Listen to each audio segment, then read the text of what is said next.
मिनिटात 160 सेकंद। सभापती महोदय, मी 289 मार्फत एक विषय आपल्या समोर मांडू इच्छितो। बीडमध्ये मागच्या आठवड्यामध्ये 9 डिसेंबर रोजी एक घटना घडली। एक केस तालुक्यातील साजो गाव आहे, या गावातील एक सरपंच आहे संतोष अण्णा देशमुख, आणि या संतोष अण्णा देशमुख यांचा खून करण्यात आला। खून करत असताना तर या सगळ्या घटनेची पार्श्वभूमी जर बघितली तर यामध्ये एक या भागामध्ये कंपनी काम करते, Avaada energy private limited company नावाची कंपनी, आणि या कंपनीमध्ये काही लोक 6 तारखेला घुसण्याचा प्रयत्न करत होते। तिथल्या वॉचमनला त्यांनी मारहाण केली। मारहाण केल्यानंतर कंपनी ज्या क्षेत्रात आहे त्या भागातील सरपंचाला तिथल्या वॉचमनने जो त्या गावातला राहणार असल्यामुळे त्याला फोन करून बोलावलं, आणि नंतर गावकरी आणि तिथल्या काही लोकांमध्ये बाचाबाची झाली। कंपनीच्या अधिकाऱ्यांनाही जे लोक आले होते त्यांनी मारहाण केली, आणि ही सगळी मारहाण झाल्यानंतर एक गुन्हा दाखल झाला, आणि हा गुन्हा दाखल झाला आणि लगेच या गुन्ह्यात जामीन सुद्धा झाली। सभापती महोदय, इथले जे पोलीस स्टेशनचे अधिकारी आहेत यांचा पूर्ण निष्काळजीपणा। जामीन झाल्यानंतर हे पोलीस अधिकारी आरोपींसोबत बसले, उठले, चहापान झाले, याचे सुद्धा फोटोग्राफ्स व्हायरल झालेले आहेत। की जे पोलीस अधिकाऱ्यांनी आरोपीवर कारवाई करायची, आरोपीची जामीन झाल्यावर पोलीस अधिकारी त्यांच्याबरोबर पार्टी करतात, जेवण करतात, चहापान करतात, आणि असं असताना नंतर 2-3 दिवसानंतर खरं तर त्या वॉचमनची पूर्ण तक्रार सुद्धा पोलीस स्टेशनमध्ये दाखल झालेली नाही। वॉचमन हा अॅट्रॉसिटी दाखल करा अशी मागणी करत होता, ती झाली नाही। 9 तारखेला या प्रकरणातील असलेले जे सरपंच आहेत, संतोष अण्णा म्हणून नाव आहे त्यांचं, अतिशय लोकप्रिय व्यक्ती आहे, कोणत्या पक्षाचा नाही आहे पण लोकप्रिय त्या गावामध्ये त्या भागामध्ये, यांना या ठिकाणी रस्त्यावर केजचा जो टोल नाका इथं अडवलं गेलं सभापती महोदय, आणि अडवल्यानंतर यांना एका गाडीत बसवून घेऊन गेलं। त्यांच्या सोबतचा एक व्यक्ती आणि त्यांनी त्यांच्या भावाला सूचना दिली, भाऊ पोलीस स्टेशनमध्ये गेला, माननीय मुख्यमंत्री महोदय तक्रार दाखल करा मागणी केली। तक्रार दाखल न करता पोलीस अधिकाऱ्यांनी सातत्याने चालढकल केली। 10 मिनिटं झाले, 15 मिनिटं झाले, अर्धा तास झाला, 1 तास झाला, 1.5 तास झाला, 2 तास झाला, 3 तासांनी या सरपंचाची हत्या झाल्याचा निरोप आला, आणि नंतर पोलीस स्टेशनमध्ये गुन्हा दाखल झाला। सभापती महोदय, जर पोलीस गेल्या तक्रार दाखल करून घेत नसतील आणि पोलीस जर सहकार्य करत असतील आरोपींना, सभापती महोदय माझ्याकडे या घटनेचे फोटोग्राफ्स आहे, ज्या पद्धतीनं मारहाण झाली ती जर बघितली तर मला असं वाटतं हृदयाला सुद्धा पीळ येईल अशा पद्धतीनं मारहाण या सरपंचाला झालेली सभापती महोदय। आणि याच्यामध्ये 6 आरोपी आहे। दुर्दैवानं असं सांगावं लागेल की या सगळ्या याच्यामध्ये सभापती महोदय वेळेची मर्यादा दिली, राजकीय पक्षाशी संबंधित एक सगळं त्याच्यात आपल्याला मुख्य आता बंद पण जाहीर केलेला आहे संघटनांनी, तर त्यामधले जे महत्वाचा मुद्दा आहे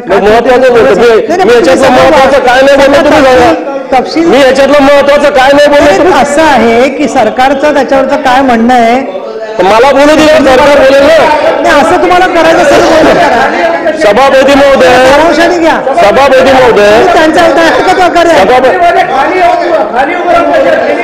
महोदय, सभापती महोदय, 6 गुन्हेगारावर गुन्हा दाखल झालेला आहे। दुर्दैवानं याच्यामध्ये एक राष्ट्रवादी काँग्रेस अजितदादा गटाचा तालुकाध्यक्ष तो सुद्धा याच्यात सहभागी आहे। 6 आरोपी, 3च आरोपी आतापर्यंत पकडलेले, 3 आरोपी अजून पकडलेले नाही। आणि सभापती महोदय, आणखी हा गुन्हा घडल्यानंतर बाप तो बाप रहेगा असं पोस्टर पोलीस स्टेशन समोर लावलं गेलं. या आरोपाने खून करून पोलीस स्टेशनवर बाप तो बाप रहेगा असं पोस्टर लावलं गेलं सभापती महोदय. आणि माझी याच्यातून आपल्या मार्फत सरकारला मागणी आहे, जर गुन्हेगार असं बाप तो बाप रहेगा म्हणतो खून करून, अजून 3 गुन्हेगार फरारी आहे. माझी मागणी आहे की या 3 गुन्हेगारांवर लवकरात लवकर आपण अटक करावी. या सगळ्या गुन्हेगाराचे सीडीआर रिपोर्ट तपासावे. कोणत्या कोणत्या राजकीय पक्षाशी ते संबंधित आहे, कोणी कोणी यांना फोन केलेला आहे आणि कोणी कोणी साहेब आपण वेळ दिला नाही, पण बोलू त्यामध्ये आपण वेळेची मर्यादा पाळली पाहिजे. आपण सांगितलं होतं मी तुम्हाला परवानगी देते, पण थोडक्यात घ्या. आता बरोबर 5 मिनिटं झाली, 12 वाजून 10ला सुरू झाला, 6 मिनिटं झाली. एरवी बोलायला तेवढा वेळ मिळतं. मी आपला विचार करते की आता प्रश्न गंभीर आहे, पण तुम्ही थोडक्यात सारांश करा. इथं 6 आरोपी आहेत माननीय चंद्रकांत दादा. सभापती महोदय, इथं 6 आरोपी आहेत. इकडे येऊन बोला. या 6 पैकी 3 अटक झालेले आहेत. 3 राजकीय पक्षाशी संबंधित आहे आणि 1 राजकीय पक्षाशी संबंधित असंही म्हणतात. मला माहिती नाही की आपल्या मंत्री असलेले एक जे बीड जिल्ह्यातले मंत्री आहेत, त्यांचे एक जवळचे वाल्मिकांना नाव आहे त्यांचं, त्यांनी सुद्धा या आरोपींना फोन केले, या पोलीस स्टेशनला फोन केले. अशा प्रकारचा सुद्धा आरोप त्या भागातील जनतेने केलेला आहे. सभापती महोदय, माझी याच्या आपल्या मार्फत या सरकारला विनंती आहे, देवेंद्रजी फडणवीस सारखे मुख्यमंत्री झालेले आहेत की याच्यामध्ये जे कोणी आरोपी आहे यांच्यावर त्वरित कारवाई झाली पाहिजे. राजकीय पक्षाशी संबंधित असतील आणि पोलीस जर अशा पद्धतीने गुन्हेगारांना सहकार्य करत असेल तर महाराष्ट्र कायद्याचं राज्य आहे का गुन्हेगाराचं राज्य आहे, मात्र हा सुद्धा खुलासा झाला पाहिजे. माननीय मुख्यमंत्री महोदय. माननीय उपसभापती महोदया, बीड जिल्ह्यामध्ये मसाजोगला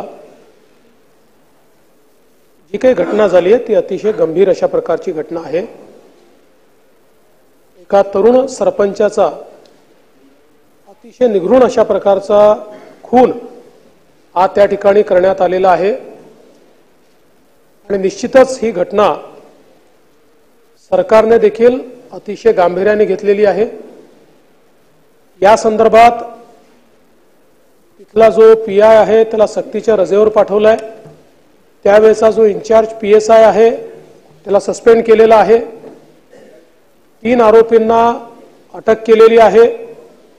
काही आरोपी अद्याप फरार असले तरी त्यांना शोधून काढून त्यांना देखील निश्चितपणे अटक करण्यात येईल.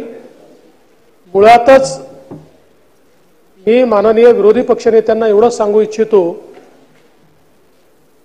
की आरोपी कुठल्या पक्षाचा आहे, जातीचा आहे, धर्माचा आहे, कुठली भाषा बोलतो, कोणाशी संबंधित आहे,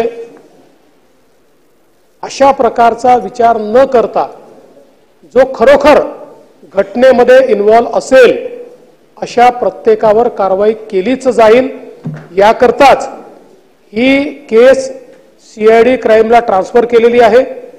तिथे या संदर्भात एक स्पेशल एसआयटी तयार करायला सांगितलेली आहे. या एसआयटीच्या मार्फत याची चौकशी करून या घटनेच्या पाठीमागे जे कोणी असतील त्यांना शोधून काढून त्यांच्यावर कारवाई केली जाईल. माझी आपल्याला एवढीच विनंती आहे, हे सभागृह एक सर्वोच्च सभागृह आहे. या सभागृहामध्ये आपण जेव्हा बोलतो त्यावेळेस ते 14 कोटी जनतेपर्यंत जातं.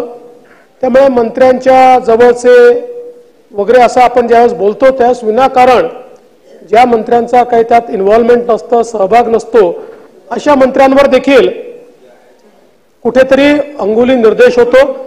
त्यामुळे मला असं वाटतं की सरकारवर सरकार पक्षाचा, विरोधी पक्षाचा कोणाचाही दबाव हा कुठल्याही आरोपीला वाचवा असा आलेला नाही, कोणाचाच नाही. त्यामुळे जे आरोपी निष्पन्न होतील आणि आम्ही याच्यामध्ये संपूर्ण टेक्निकल आणि एआय या दोन्हीचा वापर करतो. पहिल्यांदा काही गुन्हे आपण आता आर्टिफिशियल इंटेलिजन्सच्या माध्यमातून त्या ठिकाणी सगळी कनेक्टिव्हिटी शोधून काढतो. इथे देखील आपण ते करणार आहोत. त्यामुळे मी आपल्याला आणि आपल्या मार्फत महाराष्ट्राच्या जनतेला आश्वस्त करू इच्छितो की कोणीही गुन्हेगार असो यातला तो आम्ही सोडणार नाही. आणि ज्या ज्या पोलिसांनी त्या ठिकाणी कामचुकारपणा केला असेल, जाणीवपूर्वक केला असेल, त्यांना कारवाई झाली आहे. अजून कोणी त्याच्यात इन्व्हॉल्व सापडला तर त्याच्यावरही कारवाई केली जाईल. ठीक आहे, याच्यावरती सरकारने महत्वाचं वस्तुस्थिती जी काही ती सांगितलेली आहे. त्यामुळे पुढची चर्चा जी आहे ती नंतर आपण यथावकाश सभागृहात करू. अजून एक